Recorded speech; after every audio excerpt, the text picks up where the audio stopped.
This is the story of a man named Stanley.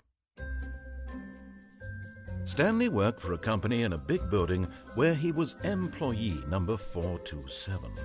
Employee number 427's job was simple.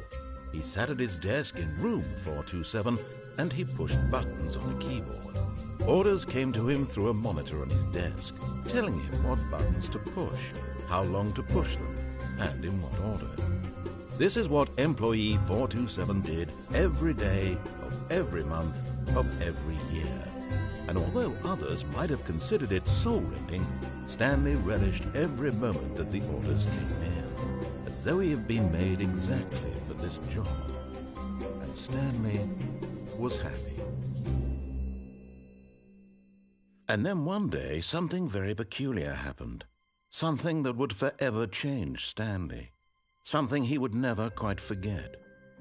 He had been at his desk for nearly an hour when he realized that not one single order had arrived on the monitor for him to follow. No one had showed up to give him instructions, call a meeting, or even say hi. Never in all his years at the company had this happened, this complete isolation. Something was very clearly wrong. Shocked, frozen solid, Stanley found himself unable to move for the longest time. But as he came to his wits and regained his senses, he got up from his desk and stepped out of his office.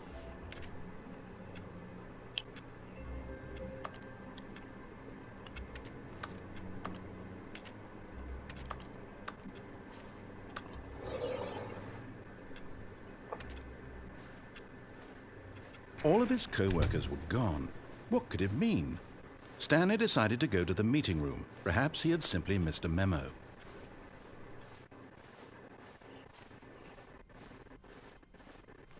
When Stanley came to a set of 2 open doors, he entered the door on his left.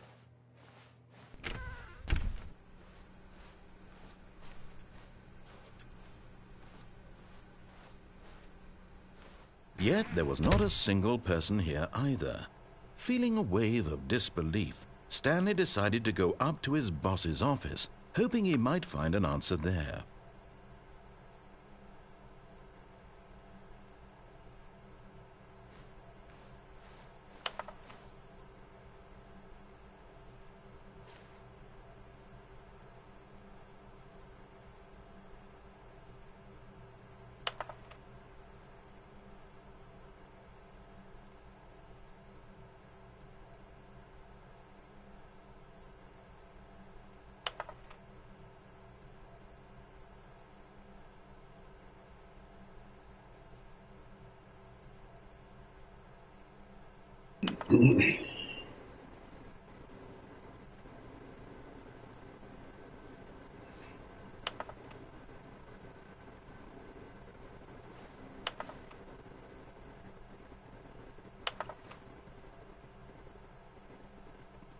Family.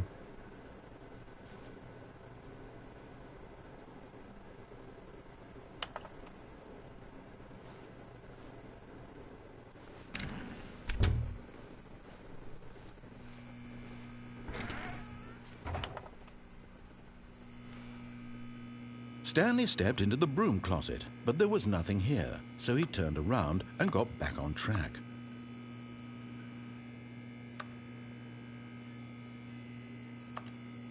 There was nothing here. No choice to make, no path to follow, just an empty broom closet.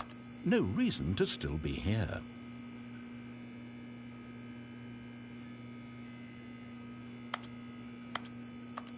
It was baffling that Stanley was still just sitting in the broom closet. He wasn't even doing anything. At least if there was something to interact with, he'd be justified in some way. As it is, he's literally just standing there doing sweet FA.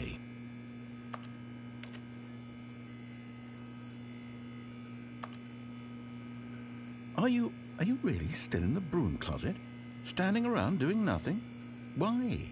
Please offer me some explanation here. I'm genuinely confused.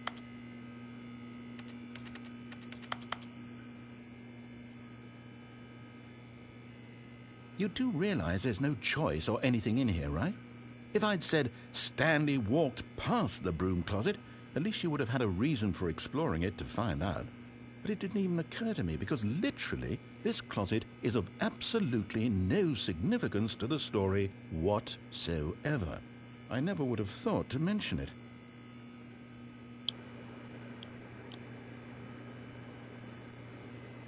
Maybe to you this is somehow its own branching path. Maybe when you go talk about this with your friends, you'll say, "Oh, did you get the broom closet ending? The broom closet ending was my favourite." I hope your friends find this concerning.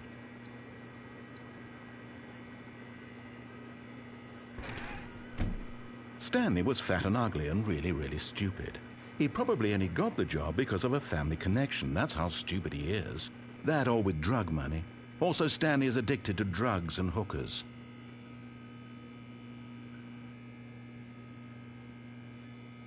Well, I've come to a very definite conclusion about what's going on right now. You're dead. You got to this broom closet, explored it a bit, and were just about to leave because there's nothing here, when a physical malady of some sort shut down your central nervous system and you collapsed in front of your screen. Well, in a situation like this, the responsible thing is to alert someone nearby so as to ensure that your body is taken care of before it begins to decompose. Hello? Anyone who happens to be nearby? The person at this computer is dead. They have fallen prey to any number of your countless human physiological vulnerabilities.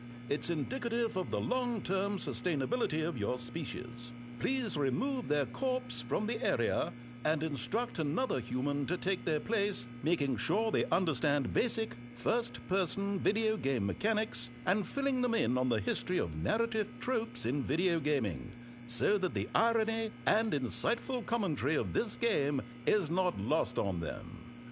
All right, when you've done that, just step out into the hallway.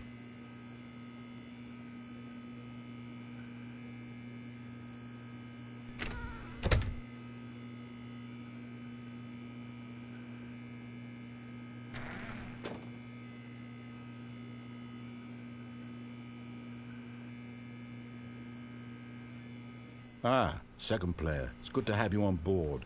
I guarantee you can't do any worse than the person. Coming to a staircase, Stanley walked upstairs to his boss's office.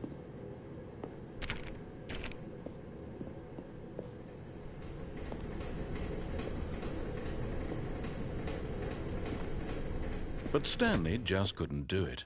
He considered the possibility of facing his boss. Admitting he had left his post during work hours, he might be fired for that. And in such a competitive economy, why had he taken that risk? All because he believed everyone had vanished? His boss would think he was crazy. And then something occurred to Stanley. Maybe, he thought to himself, maybe I am crazy. All of my co-workers blinking mysteriously out of existence in a single moment for no reason at all? None of it made any logical sense. And as Stanley pondered this, he began to make other strange observations. For example, why couldn't he see his feet when he looked down? Why did doors close automatically behind him wherever he went? And for that matter, these rooms were starting to look pretty familiar. Were they simply repeating?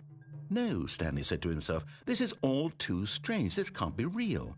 And at last, he came to the conclusion that had been on the tip of his tongue. He just hadn't found the words for it. "I'm dreaming!" he yelled. "This is all a dream." Oh, what a relief Stanley felt to have finally found an answer, an explanation. His co-workers weren't actually gone. He wasn't going to lose his job. He wasn't crazy after all. And he thought to himself, I suppose I'll wake up soon.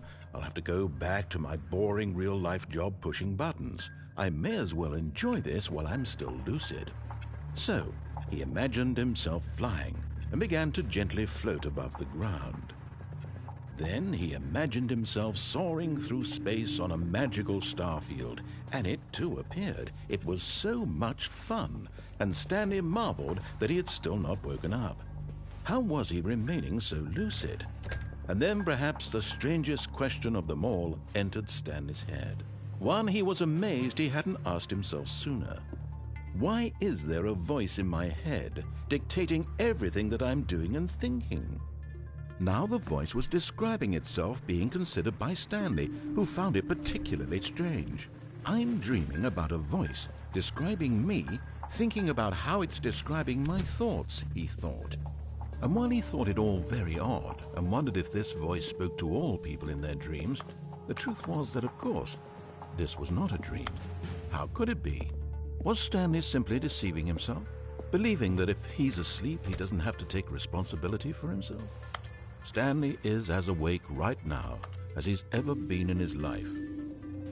Now, hearing the voice speak these words was quite a shock to Stanley. After all, he knew for certain, beyond a doubt, that this was in fact a dream. Did the voice not see him float and make the magical stars just a moment ago? How else would the voice explain all that? This voice was a part of himself too. Surely, if he could just... He would prove it. He would prove that he was in control, that this was a dream. So he closed his eyes gently, and he invited himself to wake up. He felt the cool weight of the blanket on his skin, the press of the mattress on his back, the fresh air of a world outside this one. Let me wake up, he thought to himself. I'm through with this dream. I wish it to be over. Let me go back to my job. Let me continue pushing the buttons. Please, it's all I want. I want my apartment and my wife and my job. All I want is my life exactly the way it's always been. My life is normal. I am normal. Everything will be fine. I am okay.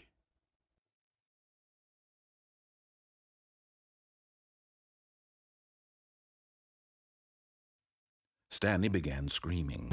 Please, someone, wake me up. My name is Stanley.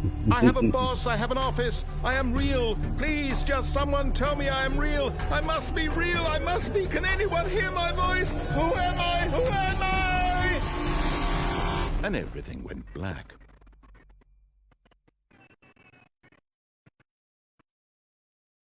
This is the story of a woman named Mariella. Mariella woke up on a day like any other. She arose, got dressed, gathered her belongings, and walked to her place of work. But on this particular day, her walk was interrupted by the body of a man who had stumbled through town talking and screaming to himself, and then collapsed dead on the sidewalk. And although she would soon turn to go call for an ambulance, for just a few brief moments she considered the strange man. He was obviously crazy, this much she knew. Everyone knows what crazy people look like. And in that moment, she thought to herself how lucky she was to be normal. I am sane. I am in control of my mind. I know what is real and what isn't. It was comforting to think this, and in a certain way, seeing this man made her feel better. But then she remembered the meeting she had scheduled for that day, the very important people whose impressions of her would affect her career, and by extension, the rest of her life. She had no time for this, so it was only a moment that she stood there, staring down at the body. And then she turned and ran.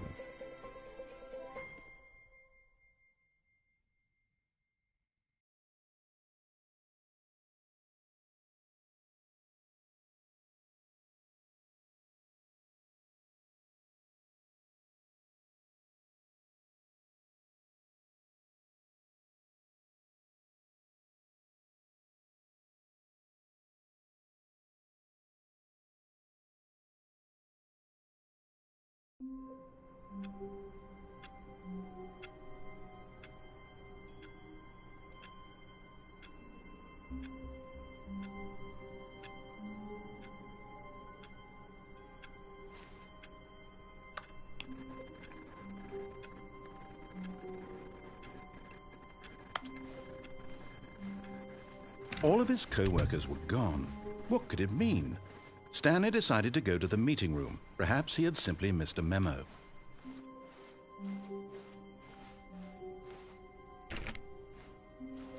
When Stanley came to a set of 2 open doors, this was not the correct way to the meeting room, and Stanley knew it perfectly well. Perhaps he wanted to stop by the employee lounge first, just to admire it. Ah, yes, truly a room worth admiring. It had really been worth the detour after all, just to spend a few moments here in this immaculate, beautifully constructed room. Stanley simply stood here, drinking it all in.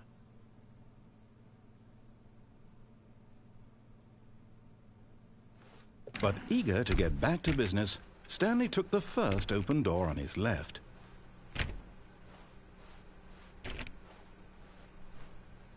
Stanley was so bad at following directions, it's incredible he wasn't fired years ago. Look, Stanley, I think perhaps we've gotten off on the wrong foot here. I'm not your enemy, really, I'm not.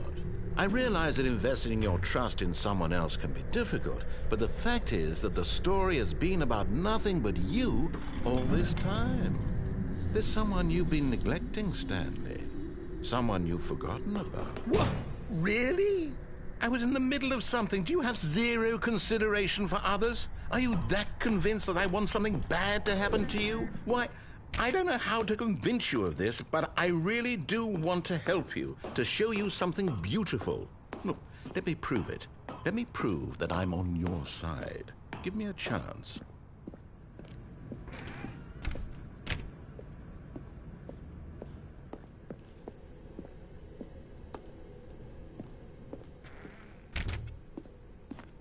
Now listen carefully, this is important. Stanley walked through the red door.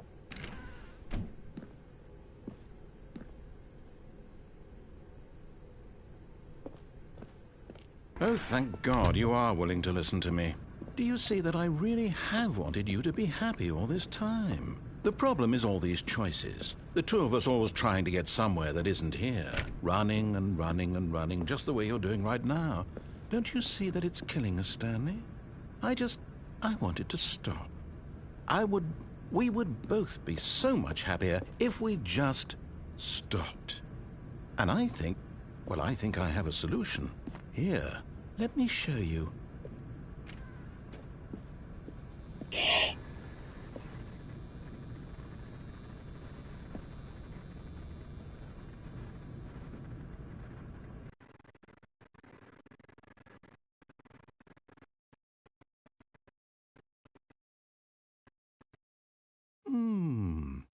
What do we want? What are we looking for?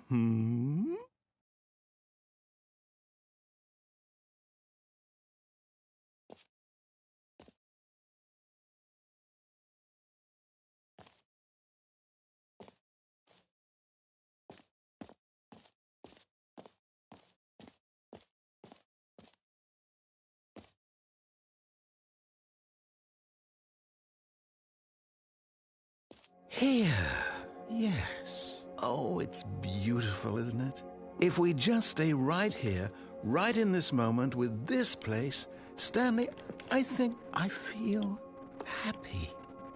I actually feel happy.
No, wait. Where are you going? Oh, no. Stay away from those stairs. If you hurt yourself, if you die, the game will reset. We'll lose all of this. Please, no, Stanley, let me stay here. Don't take this from me. Please, Stanley, think about what you're doing.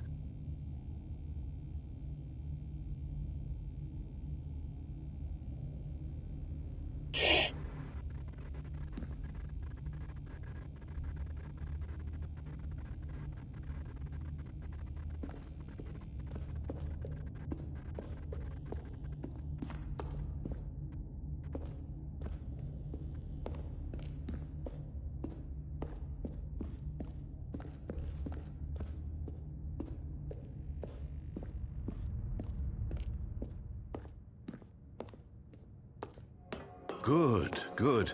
We can't be too safe. Promise me you won't go back there, hmm? Just stay here.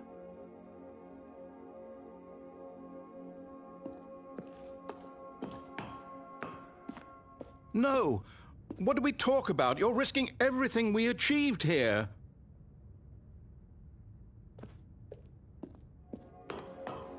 Are you... You are going to stay here, aren't you?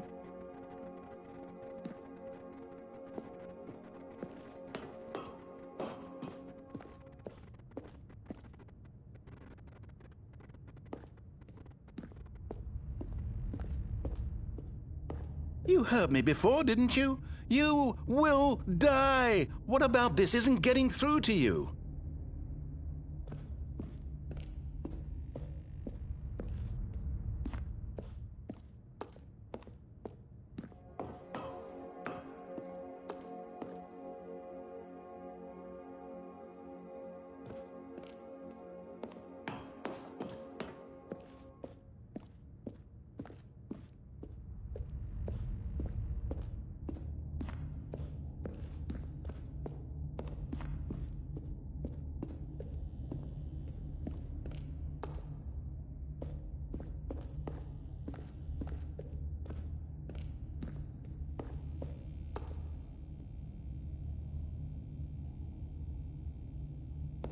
No!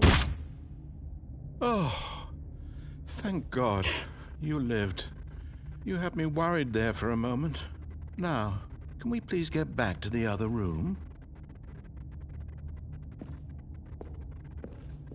No. No, no, what are you doing, Stanley? Please, I'm asking you not to take this away from me. I can't go back to what I was before. If you die, we'll both go back. Why are you doing this?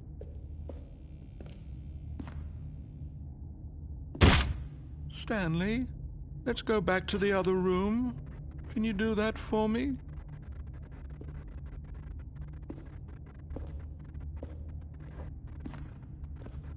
My God, is this really how much you dislike my game?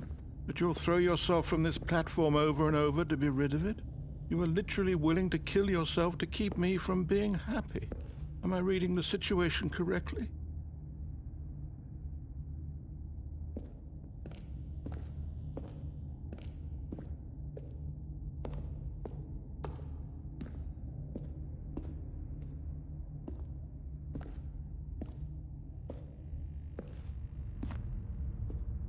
Yes, perhaps you can.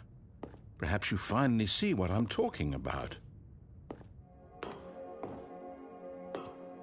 I know you'll see that we can't be happy if we leave this place. You can see that, can't you?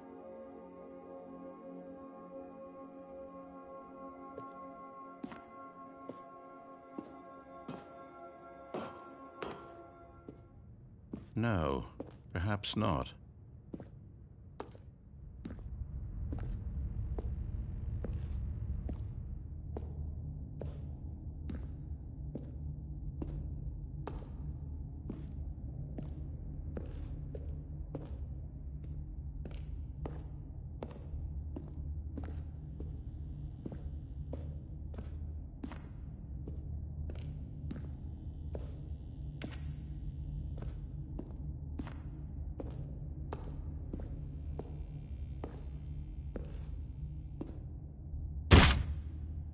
maybe you're just getting a kick out of it.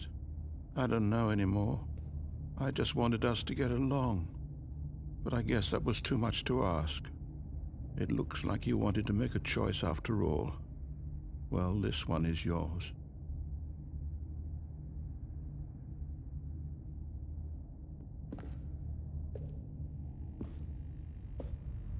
Do you actually want to stay alive? Or are you just teasing me?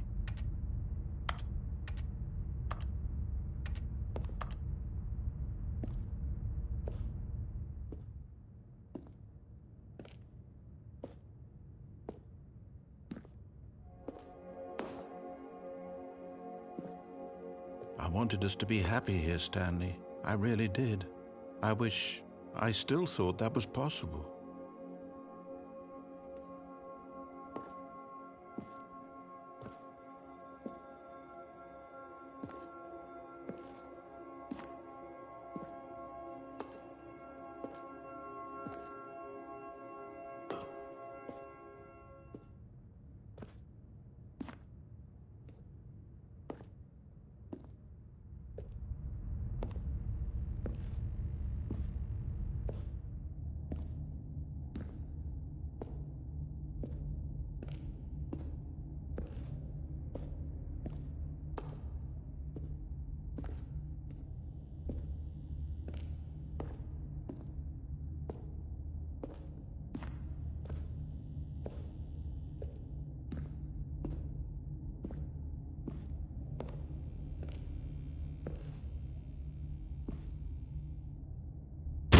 Is it over? It's going to restart, isn't it? I'm going back.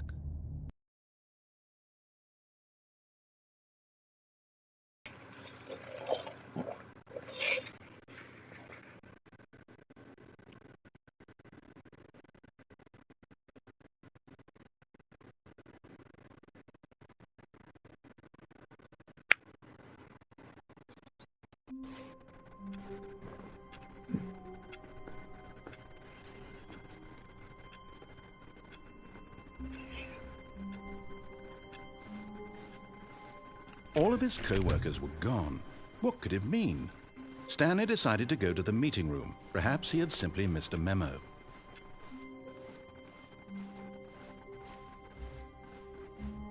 When Stanley came to a set of 2 open doors, he entered the door on his left.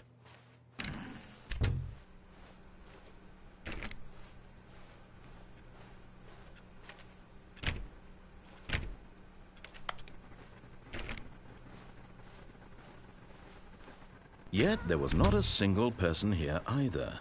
Feeling a wave of disbelief, Stanley decided to go up to his boss's office, hoping he might find an answer there.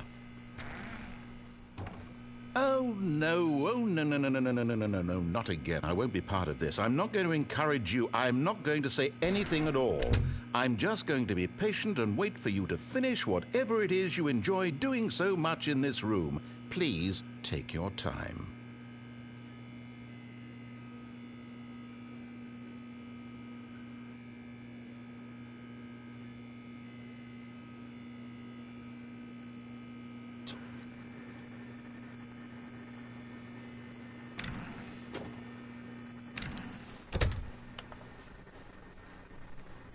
Coming to a staircase, Stanley walked upstairs to his boss's office.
Stepping into his manager's office, Stanley was once again stunned to discover not an indication of any human life. Shocked, unraveled, Stanley wondered in disbelief who orchestrated this. What dark secret was being held from him? What he could not have known was that the keypad behind the boss's desk guarded the terrible truth that his boss had been keeping from him. And so the boss had assigned it an extra secret PIN number, 2845. But of course, Stanley couldn't possibly have known this.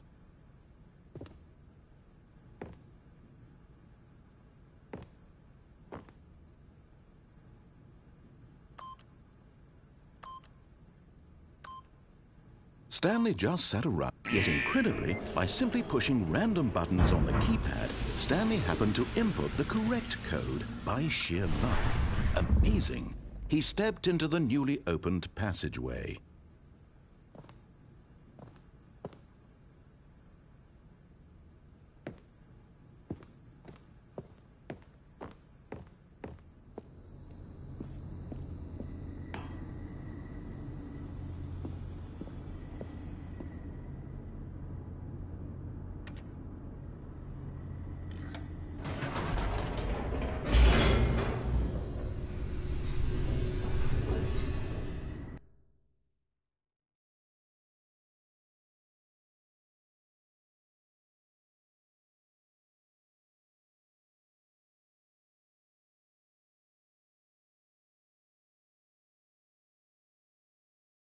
Descending deeper into the building, Stanley realized he felt a bit peculiar. It was a stirring of emotion in his chest, as though he felt more free to think for himself, to question the nature of his job. Why did he feel this now, when for years it had never occurred to him? This question would not go unanswered for long.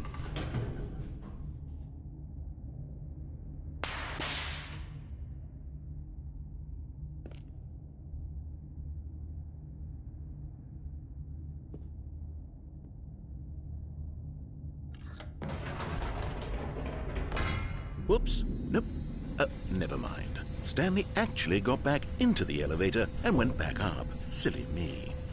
Why did Stanley do that when he knew that it would just lead back to his boss's office? Well, that's a great question. I just can't wait to find out.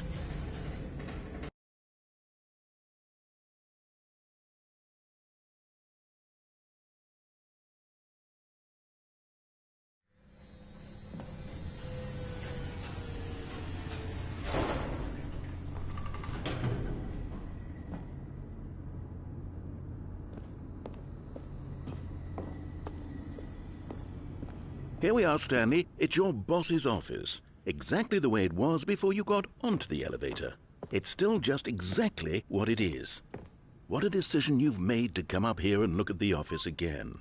This has fleshed out the plot of the story in new and fascinating ways I could have never anticipated. It's that keen eye for storytelling that you have, an incisive rapid fire of critical plot points, one after the other, weaving a rich tapestry of uncompromising narrative. Wow! I'm bolted to the edge of my seat.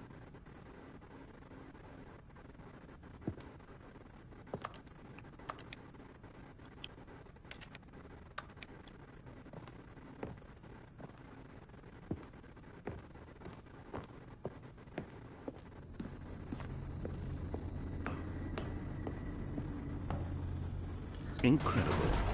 Now he's getting back into the elevator and going down again. Ladies and gentlemen, how does he keep coming up with all of this?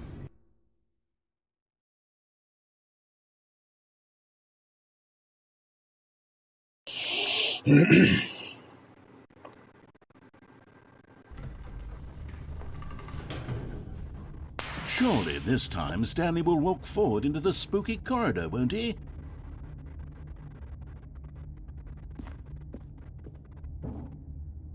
Stanley walked straight ahead through the large door that read Mind Control Facility.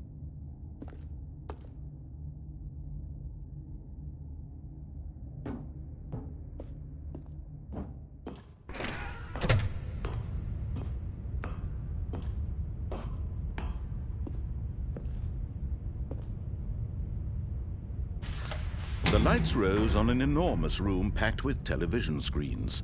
What horrible secret did this place hold? Stanley thought to himself. Did he have the strength to find out?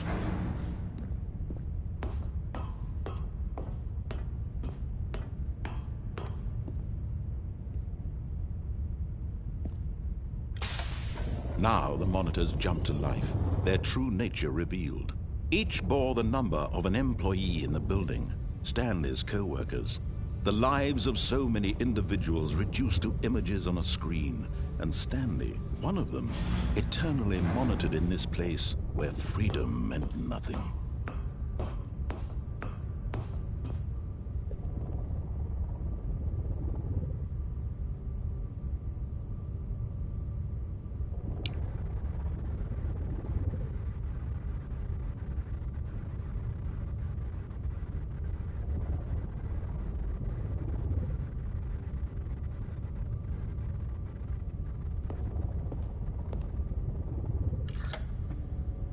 This mind control facility, it was too horrible to believe. It couldn't be true.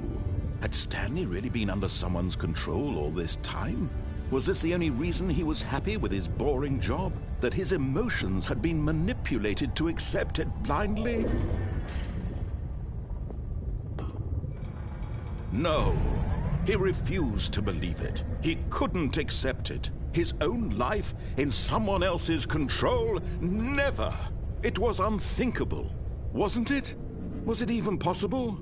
Had he truly spent his entire life utterly blind to the world? But here was the proof, the heart of the operation. Controls labeled with emotions, happy or sad or content. Walking, eating, working, all of it monitored and commanded from this very place. And as the cold reality of his past began to sink in, Stanley decided that this machinery would never again exert its terrible power over another human life. For he would dismantle the controls once and for all.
And when at last he found the source of the room's power, he knew it was his duty, his obligation, to put an end to this horrible place and to everything it stood for.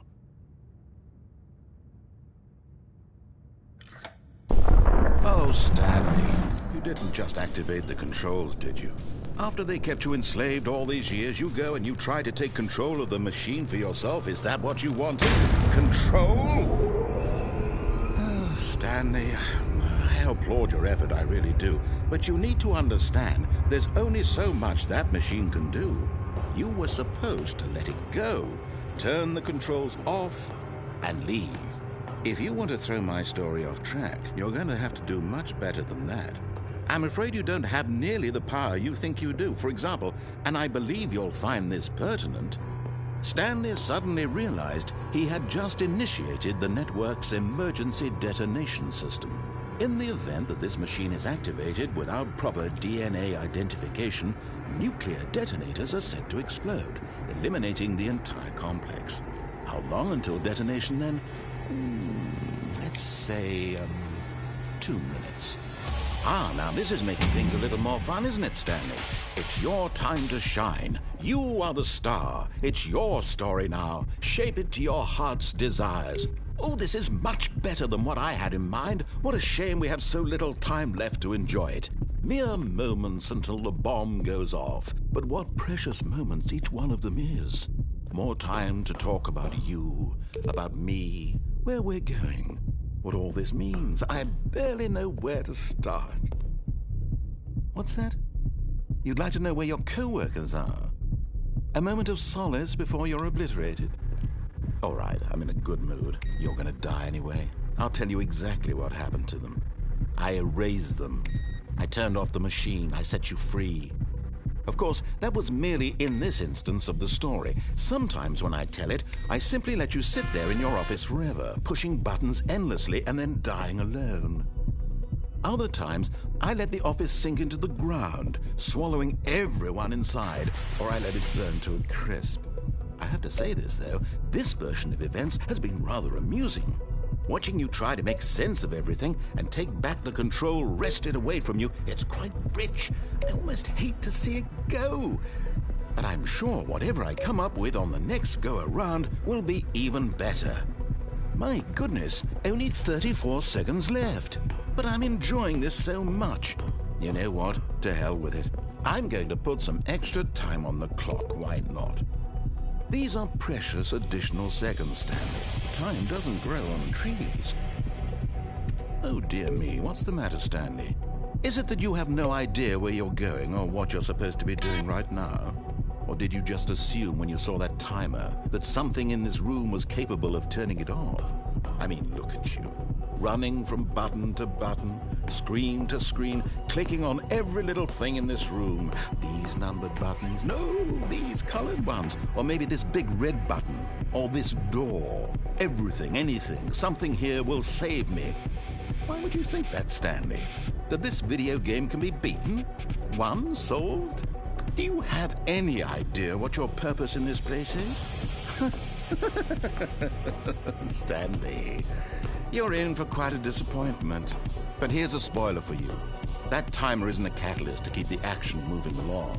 It's just seconds ticking away to your death. You're only still playing instead of watching a cutscene because I want to watch you for every moment that you're powerless. To see you made humble. This is not a challenge. It's a tragedy.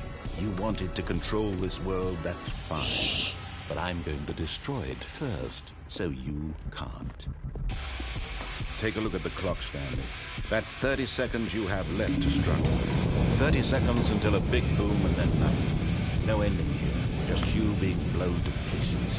Will you cling desperately to your frail life, or will you let it go peacefully? Another choice. Make it count, or don't. It's all the same to me, all a part of the joke. And believe me, I will be laughing at every second of your inevitable life from the moment we fade in until the moment I say, happily ever after.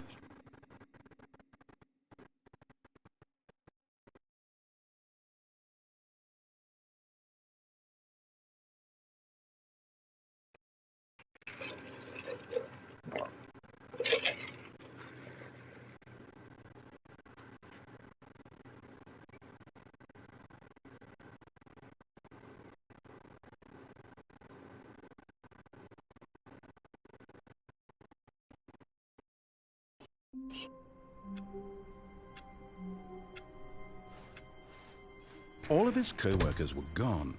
What could it mean? Stanley decided to go to the meeting room. Perhaps he had simply missed a memo.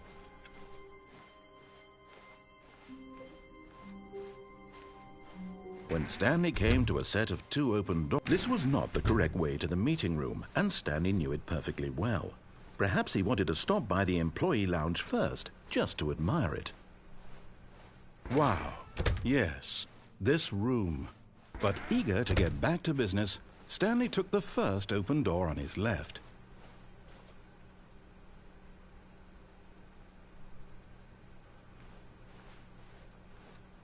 Stanley was so bad at following directions, it's incredible he wasn't fired years ago.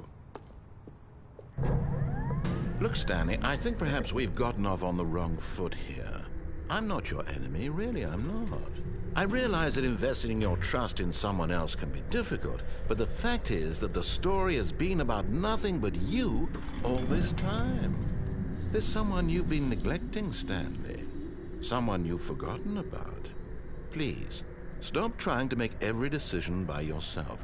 Now, I'm not asking for me, I'm asking for her. This is it, Stanley.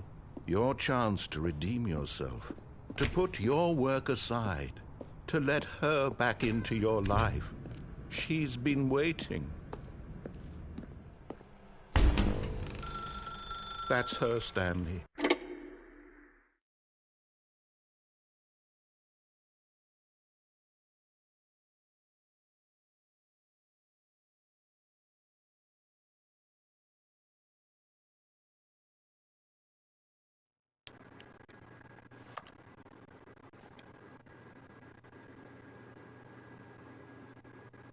Oh, Stanley, is that you?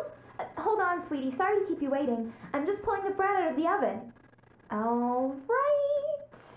Okay, there we go. All right, now, I want you to come in and tell me all about Your damn wall. Gotcha. Oh, come on. Did you actually think you had a loving wife who'd want to commit their life to you? I'm trying to make a point here, Stanley. I'm trying to get you to see something. Come inside. Let me show you what's really going on here.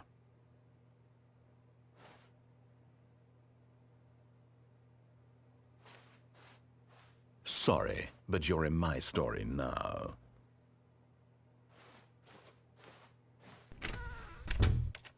This is a very sad story about the death of a man named Stanley. Stanley is quite a boring fellow.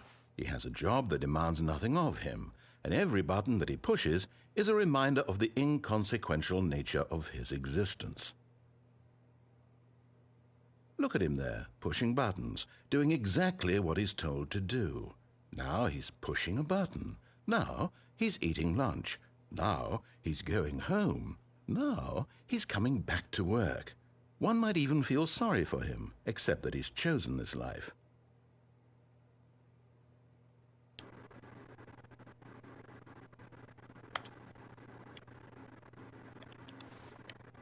But in his mind, he can go on fantastic adventures. From behind his desk, Stanley dreamed of wild expeditions into the unknown, fantastic discoveries of new lands. It was wonderful, and each day that he returned to work was a reminder that none of it would ever happen to him. And so he began to fantasize about his own job. First, he imagined that one day while at work, he stepped up from his desk to realize that all of his co-workers, his boss, everyone in the building had suddenly vanished off the face of the earth. The thought excited him terribly.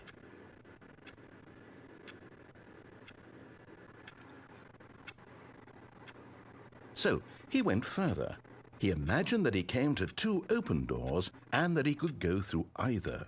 At last, choice. It barely even mattered what lay behind each door. The mere thought that his decisions would mean something was almost too wonderful to behold. As he wandered through this fantasy world, he began to fill it with many possible paths and destinations. Down one path lay an enormous round room with monitors and mind controls. And down another was a yellow line that weaved in many directions. And down another was a game with a baby. And he called it the Stanley Parable. It was such a wonderful fantasy, and so in his head he relived it again, and then again, and again, over and over, wishing beyond hope that it would never end, that he might always feel this free. Surely there's an answer down some new path, mustn't there be? Perhaps if he played just one more time. But there is no answer. How could there possibly be? In reality, all he's doing is pushing the same buttons he always has. Nothing has changed. The longer he spends here, the more invested he gets, the more he forgets which life is the real one.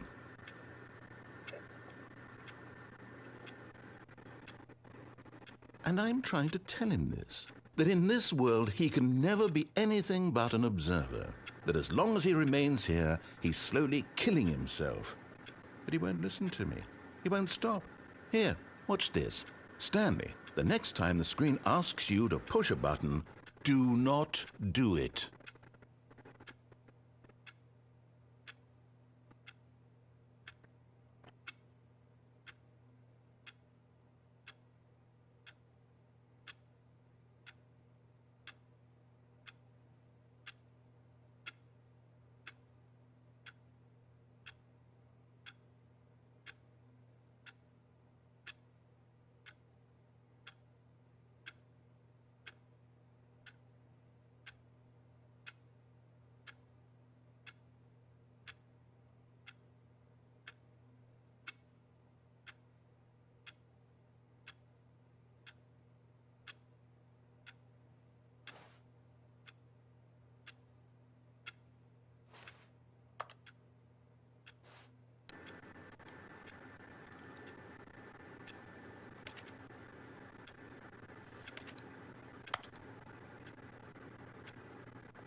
You see?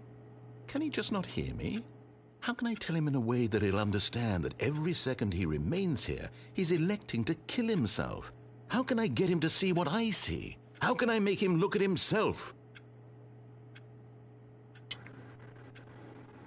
I suppose I can't, not in the way I want him to.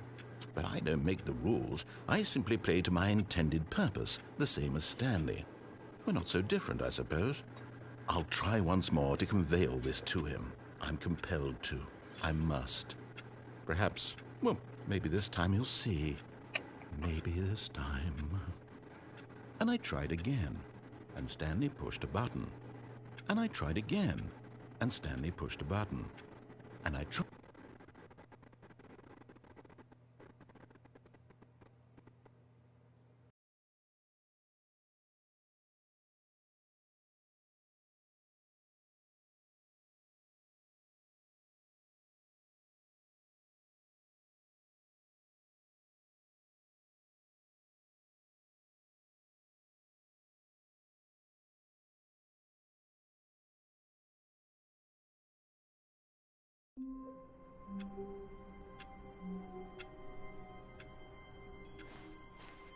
All of his co-workers were gone.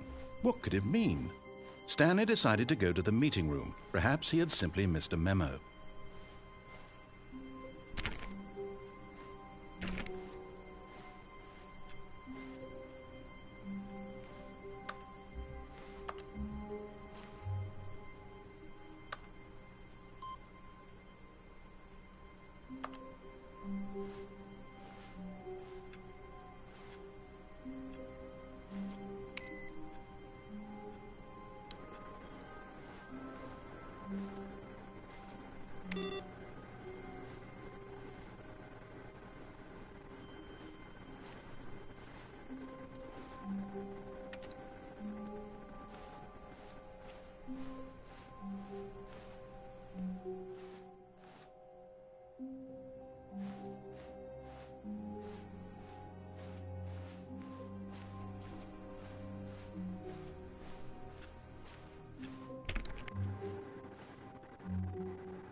When Stanley came to a set of 2 open doors, he entered the door on his left.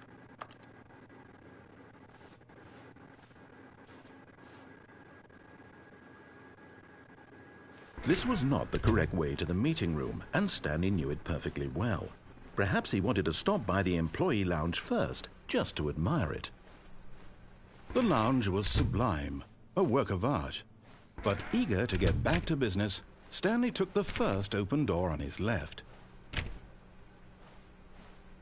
And so he detoured through the maintenance section, walked straight ahead to the opposite door, and got back on track.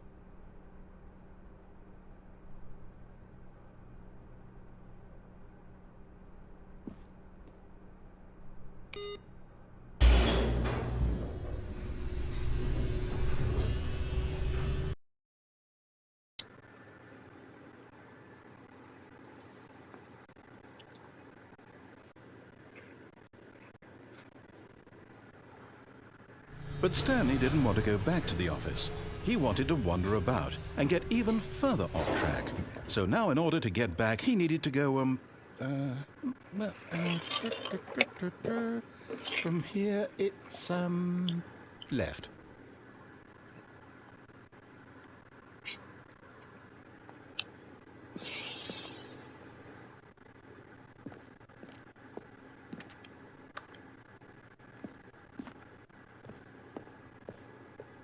Oh, no, it's to the right, my mistake. No, not the right. Why would I have ever said it was to the right? What was I thinking? It's clearly... Oh, dear, would you hold on for a minute, please? Now, let's see. We went down right, left, down, left, right. Yep, okay, yes. I've got it now. This story is absolutely, definitely this way.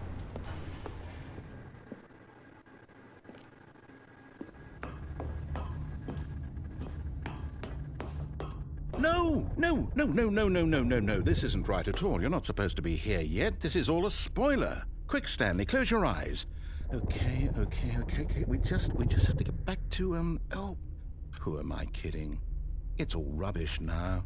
The whole story completely unusable. How about, rather than waste my time trying to salvage this nonsense, we'll just restart the game from the beginning. And this time, suppose we don't wander so far off track, Okay, from the top.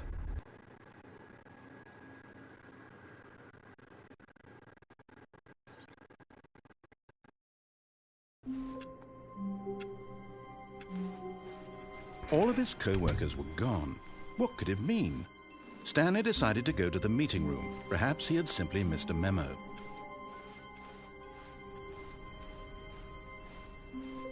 When Stanley... Wait, what? No, I restarted. I swear I definitely restarted the game over, completely fresh. Everything should be... Oh, did something change? Stanley, did you change anything when we were back in that room with all the monitors? Did you move the story somewhere or... Hold on. Why am I asking you? I'm the one who wrote the story. It was right here just a minute ago. I know for sure that it's here somewhere. Okay, then. It's an adventure. Come, Stanley. Let's find the story.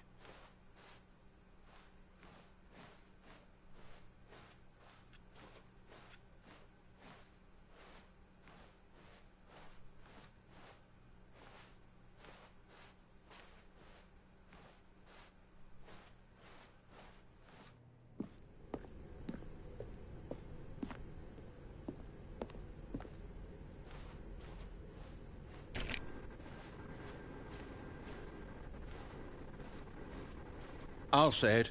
This is the worst adventure I've ever been on. I can promise you there definitely was a story here before. Do we need to restart the game again? Well, I find it unlikely that we'll ever progress by starting over and over again, but it's got to be better than this. Okay, let's give it a shot. Why not?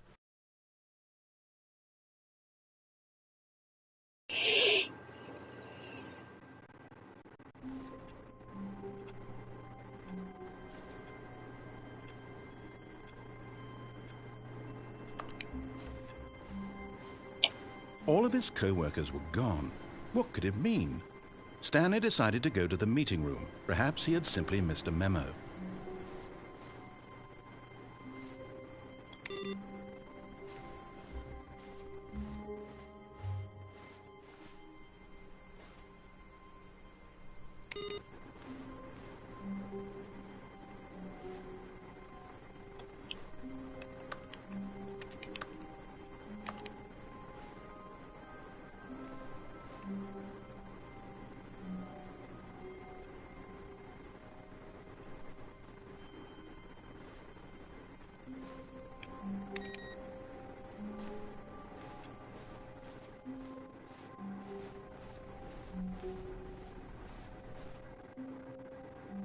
Okay, yep, it's worse. I might be remembering this wrong. It's possible the story is back where we just came from. Why don't we go back the other direction and see if we missed anything?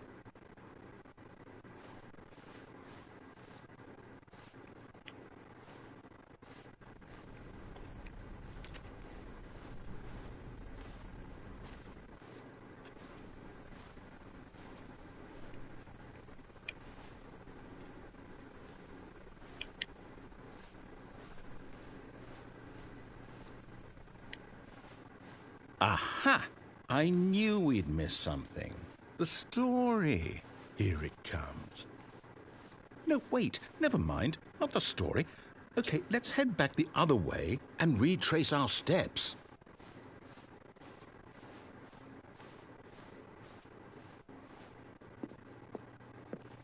Now this...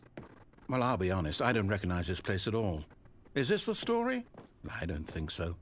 I can't quite recall, but I believe my story took place in an office building. Is that correct? Do you remember, Stanley? Well, do you know what? Since I've completely forgotten what we were supposed to be doing, how about this? You win! Congratulations! I know you put in a lot of hard work, and it really paid off, so good job. Oh, no. No, I don't feel right about this at all. We both know you didn't put in any actual work for that win. Some people win fair and square, and this was not one of those situations. Okay, I'm getting weirded out by whatever this place is. I don't care what might happen this time. I have to restart.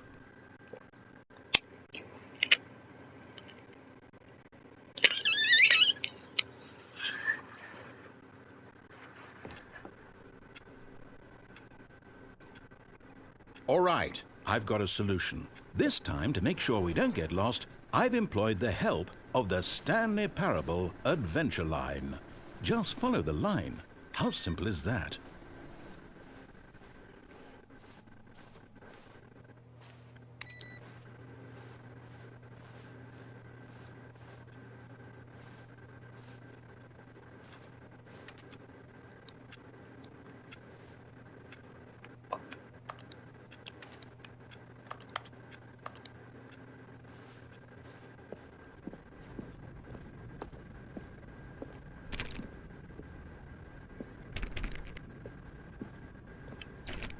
You see?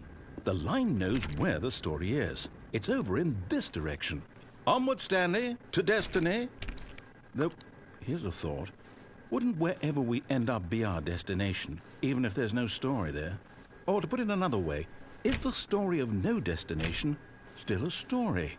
Simply by the act of moving forward, are we implying a journey such that a destination is inevitably conjured into being via the very manifestation of the nature of life itself? Okay, Stanley, I need to follow this train of thought for a minute. Just stick with me.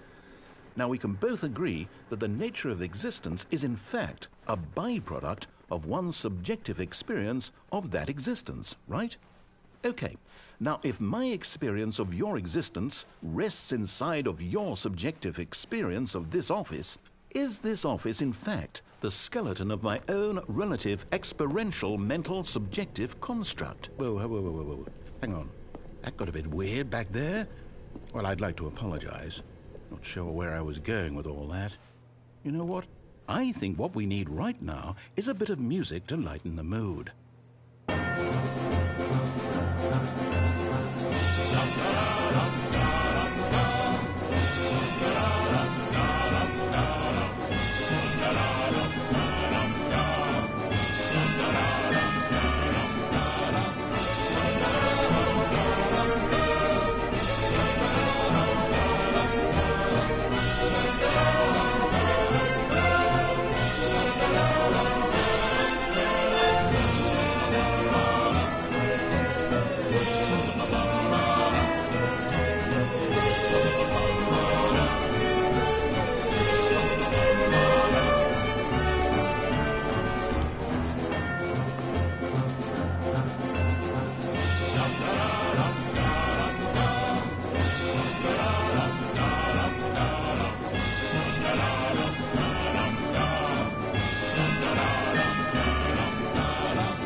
music.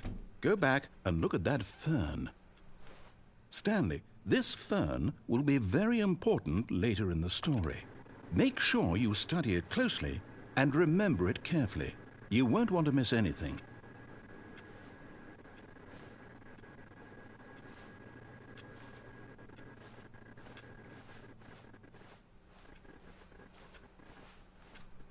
Wait, what? We're back at the office? No. Line, you do know we're looking for the Stanley Parable, right? The story? Is any of this ringing a bell?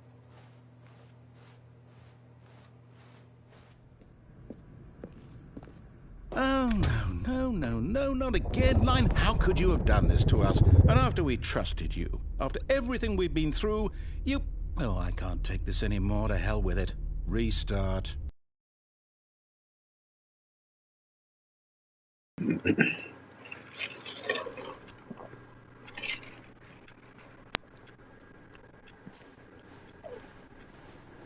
You know what, Stanley? I say forget the adventure line. What's it ever done for us? We're intelligent people, right? Why can't we make up our own story? Something exciting, daring, mysterious. Ooh, this all sounds perfectly doable. Why don't we simply start wandering in, well, I don't know. How about this direction?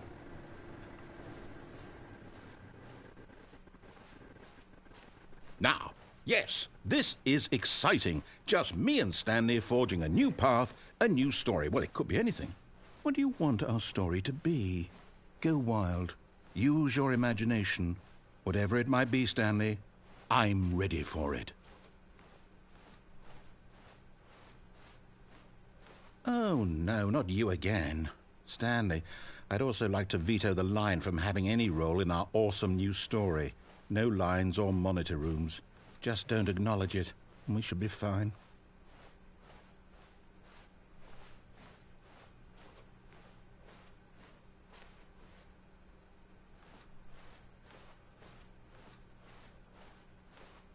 Ah, a choice.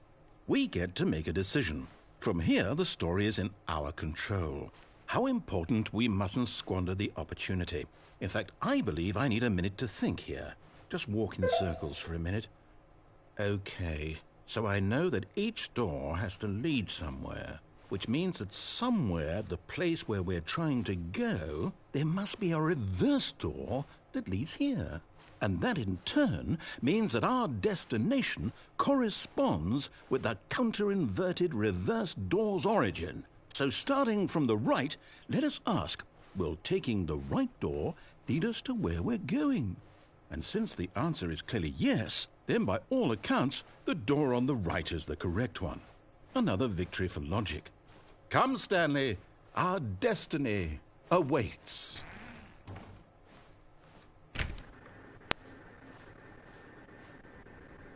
Oh, hold up, what's this? The confusion ending. You're telling me that's what this is? It's all one giant ending? And we're supposed to restart the game, what, eight times? That's really how all this goes? It's all determined? So now, according to the schedule, I restart again. Then what? Am I just supposed to forget? Well, what if I don't want to forget? My mind goes blank simply because it's written here on this thing, wall. Well, who consulted me? Why don't I get to decide? Why don't I get a say in all of this? Is it really... No, it can't be. I don't want it to be. I don't want the game to keep restarting. I don't want to forget what's going on. I don't want to be trapped like this. I won't restart the game. I won't do it. I won't do it. I won't do it. And the timer stopped? Does that mean, did we do it? Did we break the cycle? The, whatever it is that made this schedule? How would we even know? Will someone come for us? Will something happen? So, okay. I guess now we just wait, you know. I suppose in some way that this is a kind of story, wouldn't you agree? I'm not quite sure if we're in the destination or the journey, though they're always saying that life is about the journey and not the destination, so I hope that's where we are right now. We'll find out, won't we? Eventually. Well, in the meantime, if you...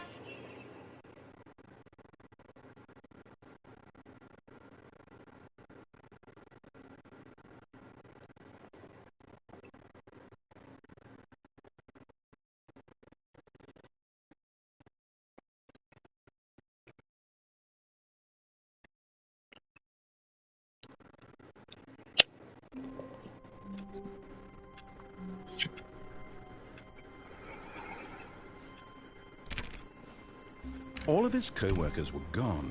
What could it mean? Stanley decided to go to the meeting room. Perhaps he had simply missed a memo.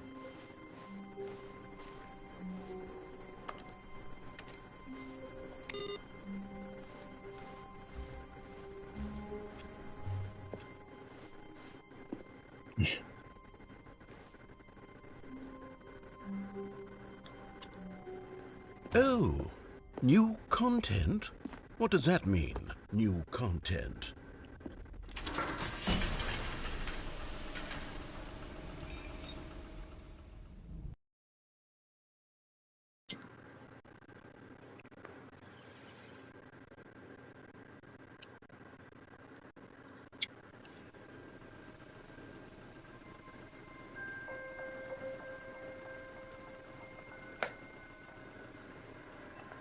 Hello, and thank you for playing the Stanley Parable Ultra Deluxe.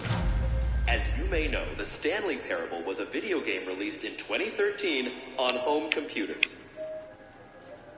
After receiving critical and commercial success, it was expanded upon in 2022 with the Stanley Parable Ultra Deluxe, a reimagining of the game for consoles and home computers. The Stanley Parable Ultra Deluxe features exciting new content that broadens and expands the world of the Stanley Parable, delighting audiences the world over. Please, step inside and see what thrilling new adventures await in the Stanley Parable Ultra Deluxe. Oh, well, this sounds delightful. I'm very excited to see the thrilling new Ultra Deluxe content.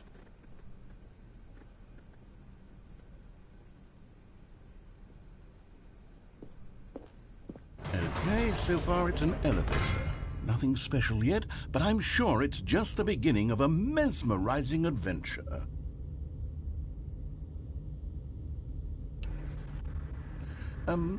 Is it broken? What's going on here? Should we be moving somewhere or... Oh, there we go.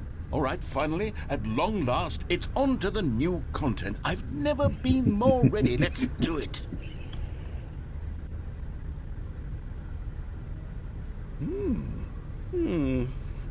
I have to say, initial impressions of Stanley Parable Ultra Deluxe, mostly tedious. It's as if the...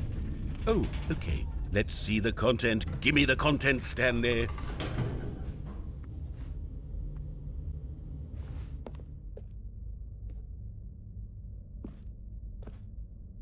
All right, let's see. It's the jump circle.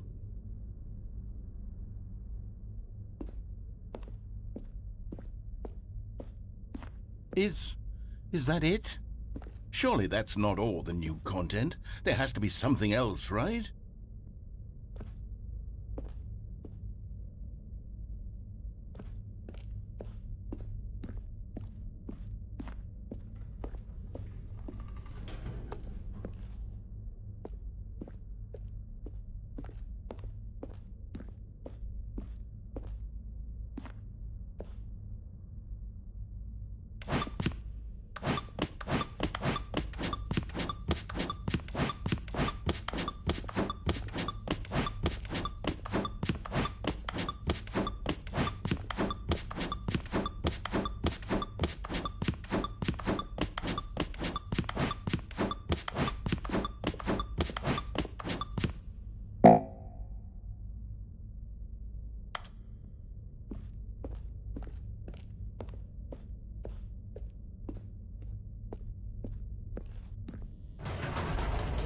Goodness, another elevator. Stanley, I have to say, initial impressions of this game are not positive.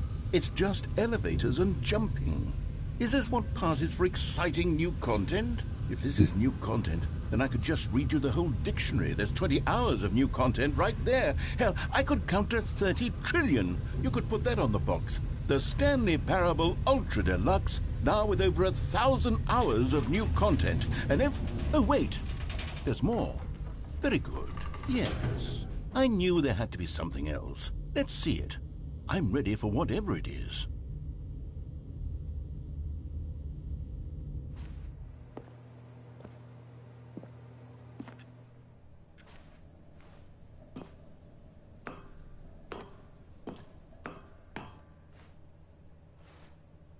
That's it? Oh, you've got to be kidding me. You see, Stanley? This is what happens when greedy video game developers with no respect for their fan base rush a cheap expansion to market for no reason other than to make an easy dollar. And don't get me started on the level of craftsmanship that's gone into it. In fact, I'm looking right now at the game's trophies, and it's hard to believe one of them actually says, "Test trophy, please ignore." What quality assurance department signed off on this? I'm infuriated and I'm offended, and I intend to find these people on Twitter and hold them personally accountable. It's my fault, Stanley. I built up too much anticipation around the new content, I'm afraid. It could never have lived up to such expectations. If you're still with me, why don't we just reset the game, and we'll try to get back to what the Stanley Parable is really about. No frills, no gimmicks. Just you and me having a great time together like always. What do you say, friend?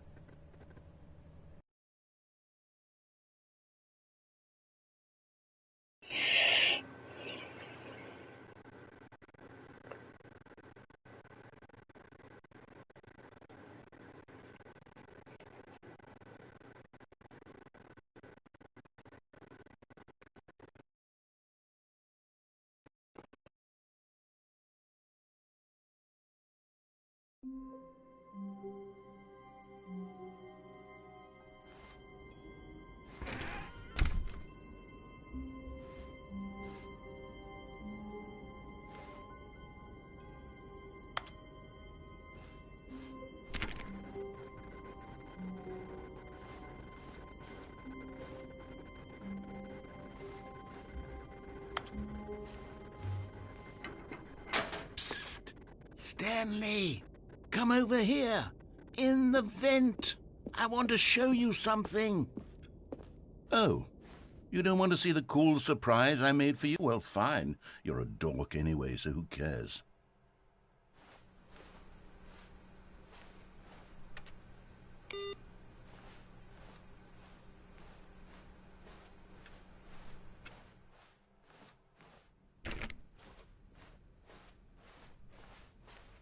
When Stanley came to a set of 2 open doors, he entered the door on his left.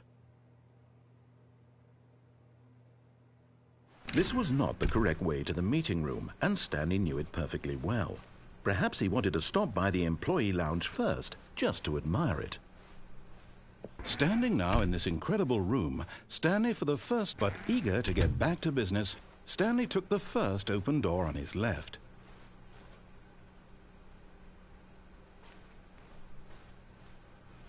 Stanley was so bad at following directions, it's incredible he wasn't fired years ago.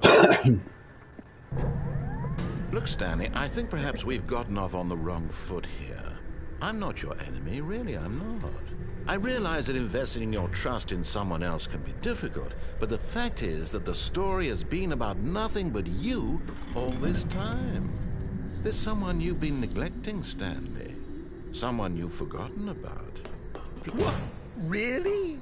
I was in the middle of something. Do you have zero consideration for others? Are you that convinced that I want something bad to happen to you? Why, I don't know how to convince you of this, but I really do want to help you, to show you something beautiful.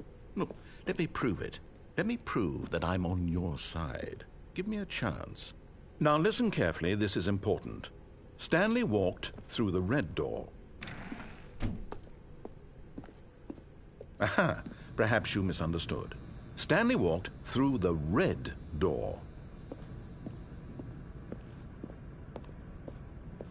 I still don't think we're communicating properly. Stanley walked through the red door. All right, fine. Go ahead, Stanley. You want to know so badly what's out there? You want to find out what lies at the end of this road you've chosen? Well, don't let me stop you. You see? There's nothing here. I haven't even finished building this section of the map because you were never supposed to be here in the first place. Broken rooms, exposed developer textures. Is this what you had wanted? Was it worth ruining the entire story I had written out specifically for you? Do you not think I put a lot of time into that? Because I did. And in the end, it was all for nothing, because this is what you wanted to see.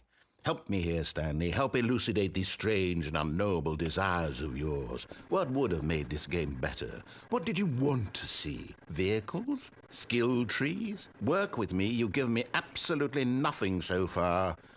Tell you what, let me take a stab in the dark at a new design, and you can give me some feedback. There we go. A third option. This already feels leaps ahead of where we were before. Go ahead, Stanley. Take it for a spin.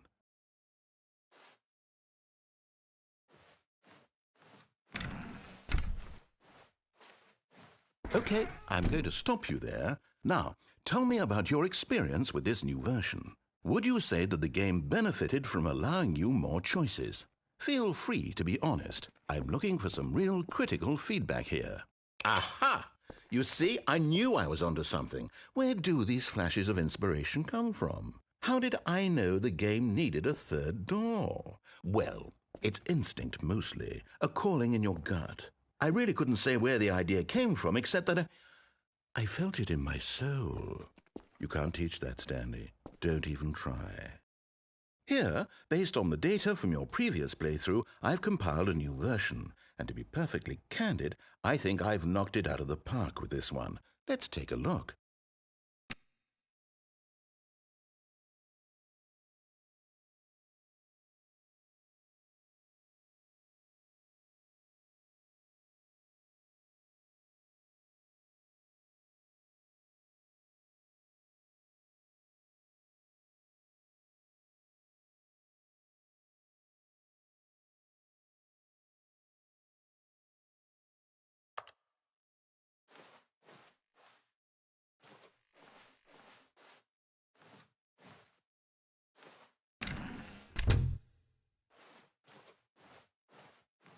Now, would you say that competitive leaderboard helped you feel motivated to keep walking through doors? Again, honest answers, please. Hey, I nearly forgot. I've got a prototype of a new game I've been working on, and now would be a lovely opportunity to give it some playtesting. You wouldn't mind taking a look at it, would you? Perfect. Let me boot it up.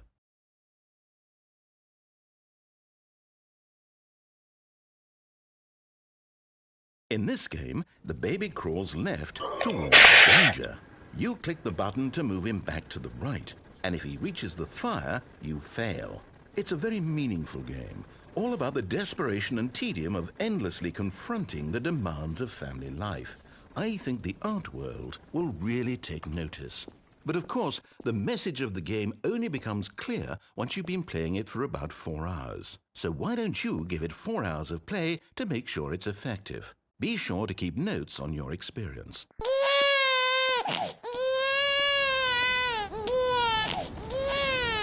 You heartless bastard. Did you do it because you hate babies or purely to spite me? Because if it's the latter, well, I don't know what to do. I'm completely out of ideas. I can't think of a single thing that might improve the experience for me. I'm not even going to try. I'm out, I'm done. It's over. Thank you for playing. Your input was extremely valuable. Oh, hey, since my game was so awful, why don't we play someone else's game, just to ease the pain? Let's see. What do we have here? Yes, this seems like it'll work. Let's give it a shot.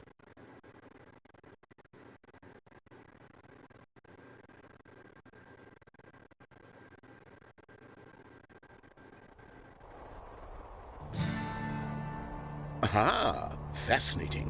What do you think this game is about, Stanley? What's our backstory? What is our motivation? Well, it seems obvious to me that you are meant to play as a creepy man spying on innocent civilians below you from up high in your creep tower, perhaps for some sort of twisted erotic purpose. Yes, that must be it. What a fascinating venture into the experience of total mental depravity. So far, I love everything about this game, Stanley. And it seems there's even more. Come, let's venture outward and see what else is out there.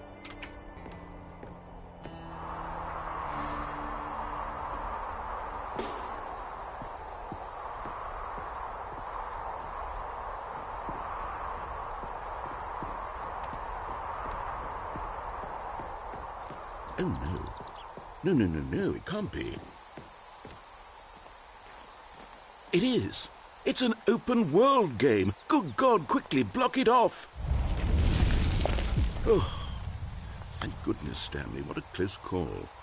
You nearly wandered off into that thing. That big, open, just wandering around. No right or wrong directions. No path to follow. You can just go in any... Oh, thank heavens we avoided it. We're out of the woods now, Stanley. Okay, I'm going to get us out of here. Let's find another game. Preferably something with walls. Something with nice, big, insurmountable walls. Okay, I think this will be just the thing.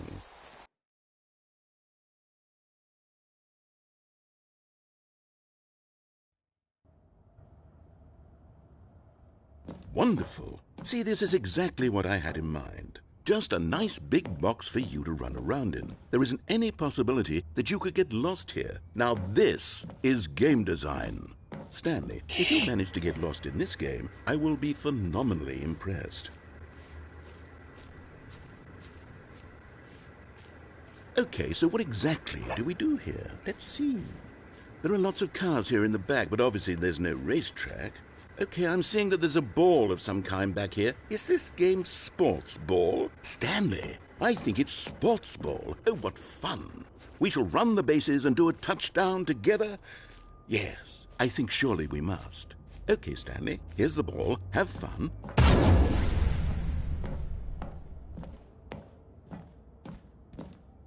Hold on. What are you doing?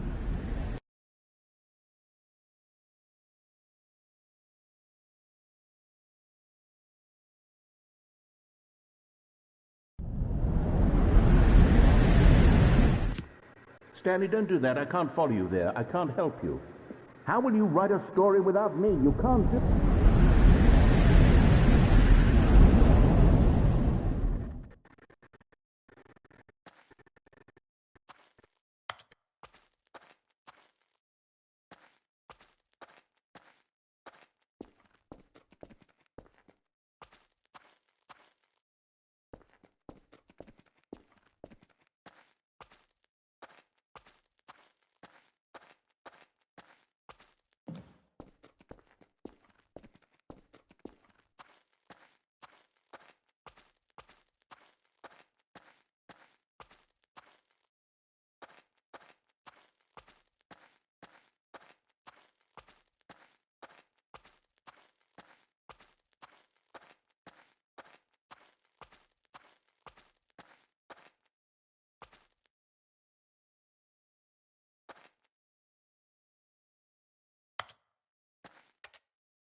I wonder what he found. If what he wanted was to be the leading man in his own story, well, perhaps he's gotten it, down in wherever he is right now. I wonder if he's happy with his choice, and if he's learned the heavy cost that comes with it. He'll understand soon what I was trying to tell him. He needs me. Someone who will wrap everything up at the end, to make sense out of the chaos and the fear and the confusion. That's who I am. That is what I mean to this world. Oh, yes. Yes, I'll be back. There's no other way. Once this ends, after it all comes to a close, then I'll be back. The end will be here soon. Very soon. I can wait.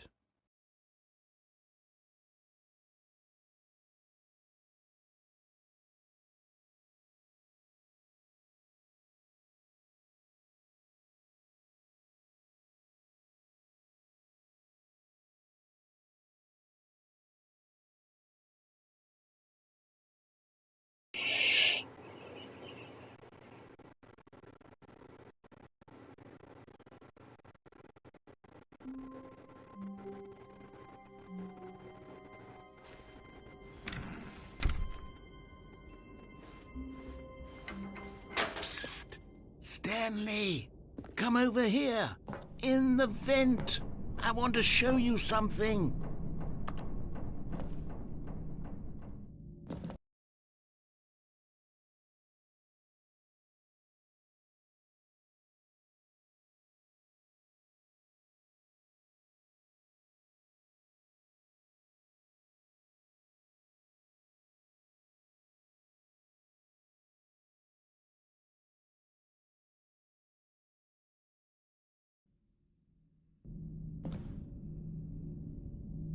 Okay, you remember how cheap and unsatisfying the new Ultra Deluxe content turned out to be? Well, it got me thinking about the past and how much better the Stanley Parable used to be. So I made something special and tucked it away here where the game's developers won't find it. Just our little secret. Take a look.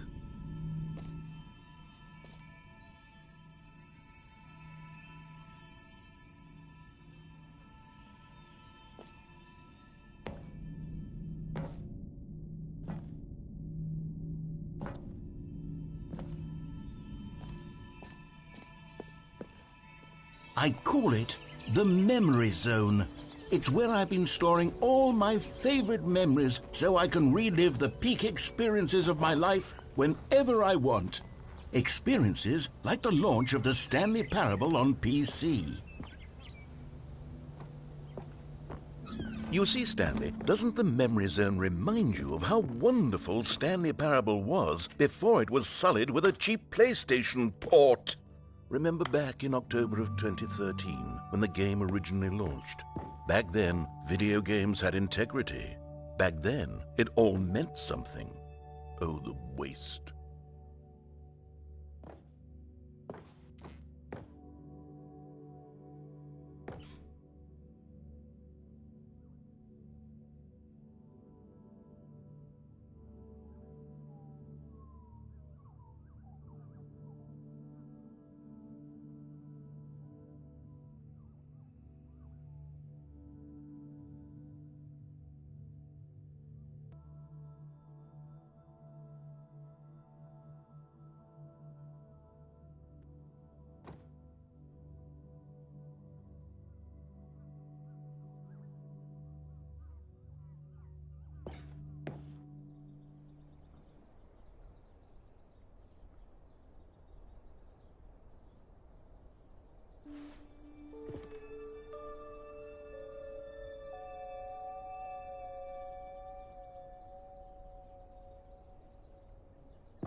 And over here is where I keep reviews of the Stanley Parable. Like this stunning triumph of games journalism, 10 out of 10 from Destructoid.com. James Stephanie Sterling writes, and I quote, "Where so many games that aspire to be more than games end up less than any form of art, Stanley Parable strives and then succeeds to be every game ever created."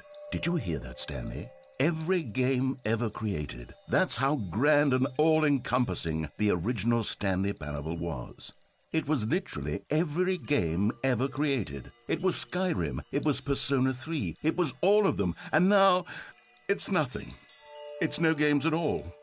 It isn't even the Stanley Parable anymore. It's just a husk now. A lifeless husk with an hour of new elevator content.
Here's another moving passage, this time from GameSpot.com.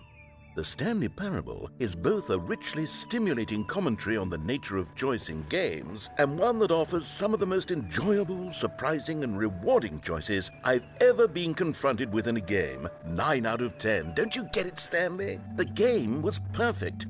It didn't need anything else. It didn't need new content.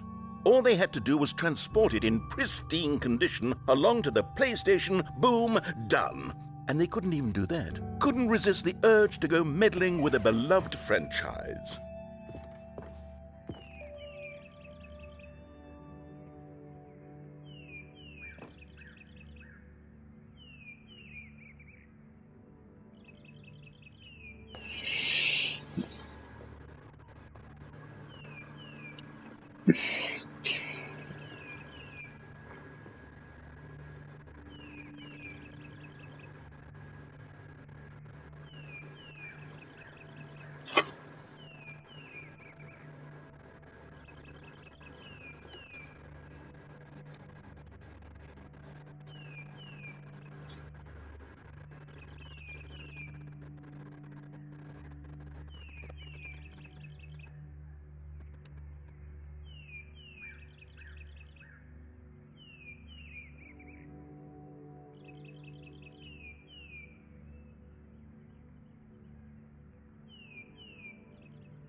These were simpler times, Stanley.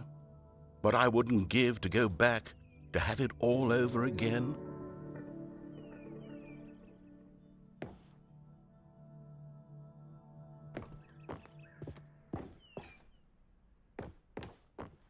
Wait, hang on. I don't recall this part of the memory zone before. What's this? What's down here? Oh, no. Oh, God, no, Stanley. It's a collection of reviews from Pressurized Gas, the extremely popular online storefront for computer games. I haven't looked at these in years. I can't even imagine what's been collecting down here. Surely these reviews were glowing as well, weren't they?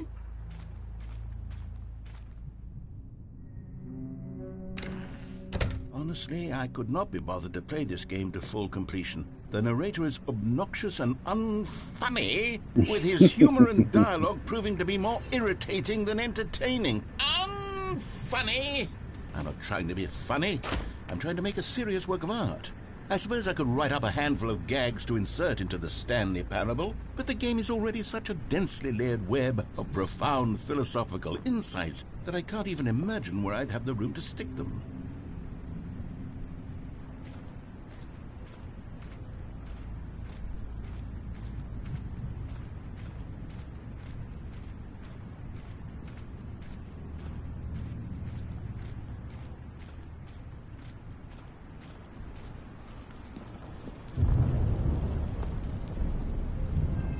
Okay, let's see what this one says. While the idea for the game is good, for someone who prefers non-linear games, this preachiness gets annoying fast. Preachy? Stanley? I'm not preachy, am I? You can tell me if I'm preachy. Honestly, you can. Oh, goodness. This is actually quite shocking for me. To be honest, I had always thought of the game's dialogue as being rather terse to begin with. You can't know how much fluff I cut from the game to get it to feel as light and airy as it... Well, I always thought it did. But maybe it wasn't. Oh dear.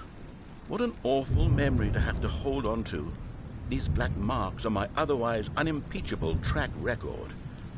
I feel like a failure. Like I let these people down. Perhaps the Stanley Parable isn't quite as sterling as I always remembered.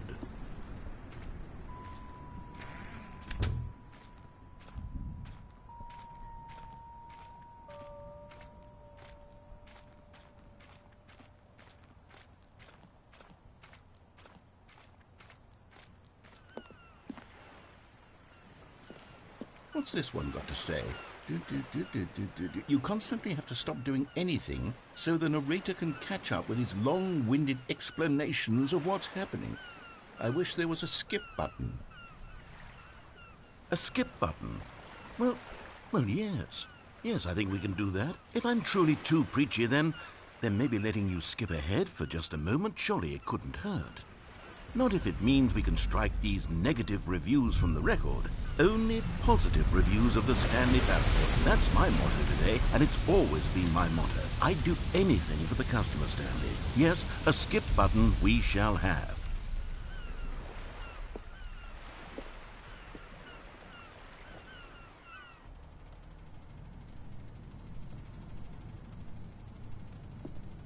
And here it is. Go ahead and give it a shot. I'll pop you forward in time so that the second my incessant droning starts to bore you, with just the push of a button, you'll have zipped right past it. It's what the players have been asking for, and I'm very proud to have delivered.